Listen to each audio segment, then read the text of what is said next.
ദൈവത്തിൻ്റെ അതിപരിശുദ്ധമായി നാം വാഴ്ത്തപ്പെടുമാറാകട്ടെ. അനുഗ്രഹിക്കപ്പെട്ടതായ നല്ല പ്രഭാതത്തിനായി സ്തോത്രം ചെയ്യുകയാണ്, സ്തുതിക്കുകയാണ്. ഈ നല്ല പ്രഭാതത്തിലെ അല്പനേരത്തെ തിരുവചനാധ്യാനത്തിനായിട്ട് 1 ശമൂവേലിന്റെ പുസ്തകം 15-ാം അധ്യായം അതിന്റെ 22-ാമത്തെ വാക്യം വായിക്കുകയാണ്.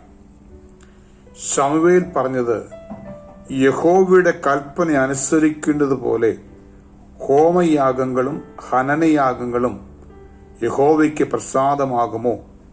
ഇതാ, അനുസരിക്കേണ്ട യാഗത്തെക്കാളും ശ്രദ്ധിക്കുന്നത് മുട്ടാടുകളുടെ മേധസ്സിനേക്കാളും നല്ലത്. ദൈവനാമത്തിന് മഹത്വം ഉണ്ടാകട്ടെ. ശൗൽ ദൈവത്തിന്റെ കൽപ്പന അനുസരിക്കാതെ പ്രവർത്തിച്ചതുകൊണ്ട് ശമൂവേലിലൂടെ ദൈവത്തിന്റെ ആലോചന ശൗലിനോട് അറിയിക്കുന്നതാണ് ഈ വേദഭാഗം. ഇവിടെ പറഞ്ഞിരിക്കുന്നത് യഹോവയുടെ കൽപ്പന അനുസരിക്കേണ്ടത് പോലെ. പ്രിയ ദൈവ പൈതലേ, ഒരു വ്യക്തിക്ക് ഏറ്റവും വേണ്ട ഗുണം എന്ന് പറയുന്നത് അനുസരണമാണ്. അനുസരിക്കാത്തവരെയാണ് ദൈവം തള്ളിക്കളയുന്നത്. അനുസരണത്തിന് നമ്മൾ പലപ്പോഴും വില കൊടുക്കാറില്ല. എന്നാൽ നമ്മുടെ മുതിർന്നവർ പറയുന്നതും അല്ലെങ്കിൽ സ്നേഹിതന്മാർ പറയുന്നതും ആര് പറഞ്ഞാലും എന്താ പറയുന്നത് വ്യക്തമായി മനസ്സിലാക്കിയിട്ട് അതനുസരിക്കുന്നവരായി തീരുക. പ്രിയമുള്ളവരെ, നമുക്കറിയാം, യഹോവയായ ദൈവം മനുഷ്യനെ ഉണ്ടാക്കിയിട്ട് ഏഴൻ തോട്ടത്തിലാക്കി. അവർക്ക് വേണ്ടതായ പ്രമാണങ്ങളും കൽപ്പനകളൊക്കെ കൊടുത്തിരുന്നു. എന്നാൽ അനുസരണക്കേട് കാണിച്ച ഫലമായിട്ടാണ് അവർ തോട്ടത്തിൽ നിന്ന് പുറത്താകുവാനും അതിലൂടെ ലോക മനുഷ്യൻ മുഴുവൻ ശാപഗ്രസ്തമായി തീരുവാൻ ഇടയായിത്തീർന്നത്.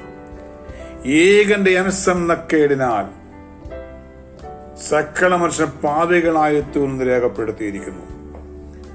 അതുകൊണ്ട് പ്രിയമുള്ളവരെ, അനുസരിക്കുന്നത് യാഗത്തെക്കാളും അല്ലെങ്കിൽ പ്രാർത്ഥനയെക്കാളും ഏറ്റവും ശ്രേഷ്ഠകരമാണ്.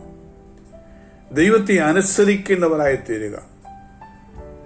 കുഞ്ഞുങ്ങളാകുന്ന നമ്മൾ ഓരോരുത്തരും മാതാപിതാക്കളെ അനുസരിക്കണം, ജ്യേഷ്ഠ സഹോദരന്മാരെ അനുസരിക്കണം, ദൈവത്തെ അനുസരിക്കുന്നവരായിത്തീരണം. അങ്ങനെ അനുസരിക്കുന്നവരെയാണ് ദൈവം ശ്രേഷ്ഠകരമായി അനുഗ്രഹിക്കുന്നത്. പ്രിയമുള്ളവരെ, വചനം പറഞ്ഞിരിക്കുന്നു, യഹോവയുടെ കൽപ്പന അനുസരിക്കേണ്ടത് പോലെ ഹനനയാഗങ്ങളും ഹോമയാഗങ്ങളും ദൈവത്തിന് പ്രസാദമാകുമോ? ആദ്യം അനുസരിച്ചിട്ട് നീ പ്രവർത്തിക്കുക. പിന്നെ പറയുകയാണ്, ഇത് അനുസരിക്കേണ്ടത് യാഗത്തെക്കാളും ശ്രദ്ധിക്കേണ്ടത് മുട്ടാടുകളുടെ മേധസ്സിനേക്കാളും നല്ലത്.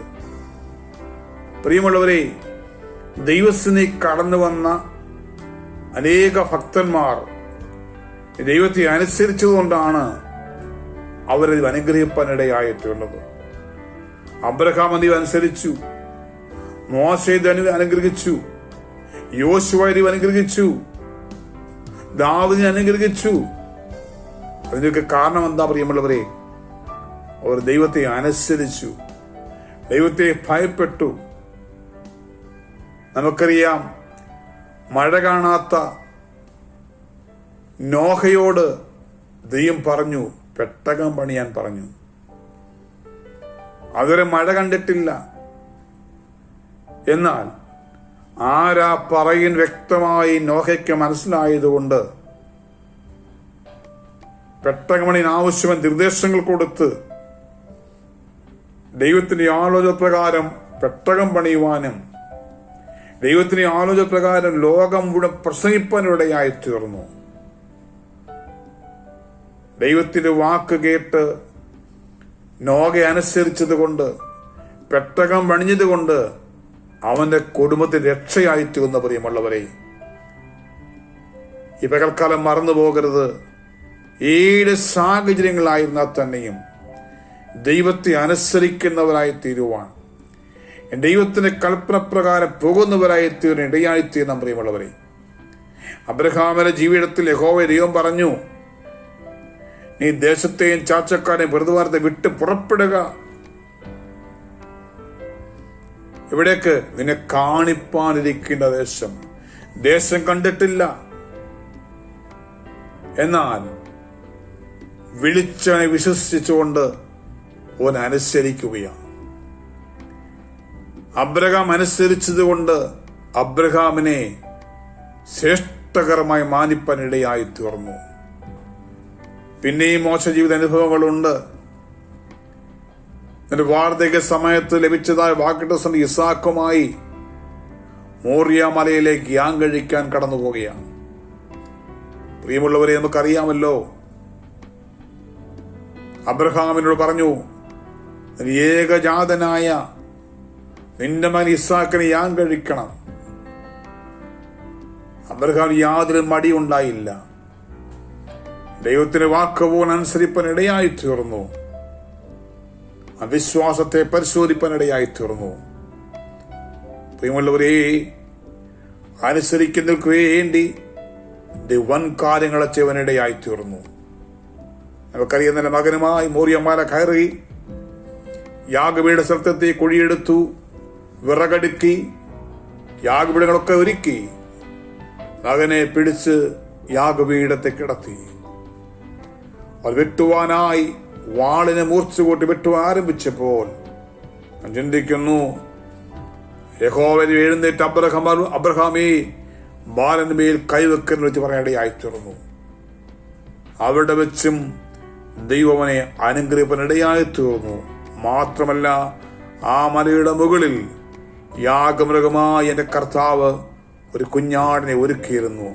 പ്രിയമുള്ളവരെ, നമ്മൾ യാഗമായി തീരേണ്ട സ്ഥാനത്ത് നമുക്ക് വേണ്ടി കാൽവറി ക്രൂസിൽ കുഞ്ഞാടായ നമ്മുടെ കർത്താവ് യാഗമായി തീർന്നിരിക്കുകയാണ്.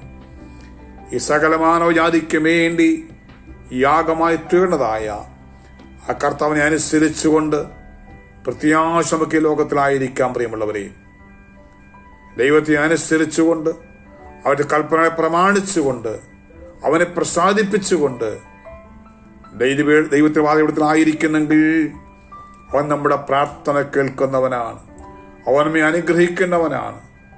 യഹോവ ദൈവത്തെ നോഹ അനുസരിച്ചതുപോലെ, അബ്രഹാം അനുസരിച്ചതുപോലെ നമുക്കും ദൈവത്തെ അനുസരിക്കുന്നവരായി തീരാം. അങ്ങനെയാകുന്നെങ്കിൽ പ്രിയമുള്ളവരെ, ദൈവം നമ്മളെ അനുഗ്രഹിപ്പാൻ ശക്തനാണ്. നമുക്കറിയാം, ശൗൽ രാജാവ് ദൈവത്തെ അനുസരിക്കാത്തതുകൊണ്ട്, അവൻ സ്വന്തം ആലോചന പ്രകാരം പോയതുകൊണ്ട് അവന്റെ അവസാനം ആത്മഹത്യ ചെയ്യേണ്ടതായിട്ട് കടന്നു വന്നു. പ്രിയമുള്ളവരെ, നമ്മൾ ആ കൂട്ടത്തിലാകാൻ പാടില്ല. നമ്മളാരാണ്? ദൈവത്തിന്റെ മക്കളാണ്. ദൈവത്തെ അനുസരിച്ചുകൊണ്ട് പ്രത്യാശയോടെ വിശുദ്ധിയോടെ അവർ വീട് നോക്കി പാർക്കുവാൻ ഏൽപ്പിച്ചു കൊടുക്കാം. ഈ വചനങ്ങളാ ദൈവം നമ്മെല്ലാവരെയും അനുഗ്രഹിക്കുമാറാകട്ടെ. കരുണയുള്ള പിതാവേ, മനസ്സലിവുള്ളവന നല്ല ദൈവമേ, ഇപ്രാവശ്യം ഞങ്ങളെ സമ്പൂർണമായി കരങ്ങളിലേക്ക് താഴ്ത്തി സമർപ്പിച്ച് പ്രാർത്ഥിക്കുകയാണ് നാഥ. കർത്താവെ, ഏത് സാഹചര്യമാണെങ്കിൽ തന്നെയും കർത്താവിനെ അനുസരിച്ചുകൊണ്ട് പ്രമാണപ്രകാരം അങ്ങേ പ്രസാദിപ്പിച്ചു ജീവിപ്പാൻ ഞങ്ങളെ സഹായിക്കുന്നതിനായി പ്രാർത്ഥിക്കുന്നു. കർത്താവെ, ഈ ലോകത്തിലെ മോഹവലയത്തെ കുടുങ്ങി അനുസരണക്കേട് കാണിച്ച് സ്വന്തം ഇഷ്ടപ്രകാരം പോകുവാൻ ഞങ്ങളെ അനുവദിക്കില്ലെന്ന് പ്രാർത്ഥിക്കുകയാണ് നാഥ. പരിശുദ്ധാത്മാവ് ഞങ്ങളെ നിയന്ത്രിക്കുമാറാകണം, വലിവെടുത്ത് കൽപ്പിക്കുമ്പോൾ ഞങ്ങളെ അനുഗ്രഹിക്കുമാറാകണമെന്ന് പ്രാർത്ഥിക്കുന്നു. ഇടവേളക്കാലം ഞങ്ങളുടെ ജീവിതത്തിലെ അനുഗ്രഹത്തിന്, സന്തോഷത്തിന്, സമൃദ്ധിന്, വിടുതലിന്റെയും ദിവസമാക്കി തീർക്കുന്നതിനായി പ്രാർത്ഥിക്കുകയാണ് നാഥ. ഓരോ നിമിഷവും അങ്ങേ പ്രസാദിപ്പിച്ച് വിശ്വസ്തയോടെ വരെ വീണ്ടും നോക്കി പാർക്കുവാൻ ഞങ്ങൾ ഒരുക്കിയെടുക്കുമാറാകേണ്ടത് പ്രാർത്ഥിക്കുന്നു നാഥ. കർത്താവ് അങ്ങനെ ചെയ്യാൻ പോകുന്നതിനായി സ്തോത്രം. മഹത്വം കർത്താവ് എടുക്കണം. യേശുവിന്റെ അധികാരമുള്ള നാമത്തിൽ തന്നെ. ആമേൻ. സ്തോത്രം, സ്തോത്രം, സ്തോത്രം. ഈ നല്ല പ്രഭാതത്തിൽ എല്ലാ പ്രിയപ്പെട്ടവരെയും സർവശക്തൻ ദൈവം ധാരാളമായി അനുഗ്രഹിക്കുമാറാകട്ടെ.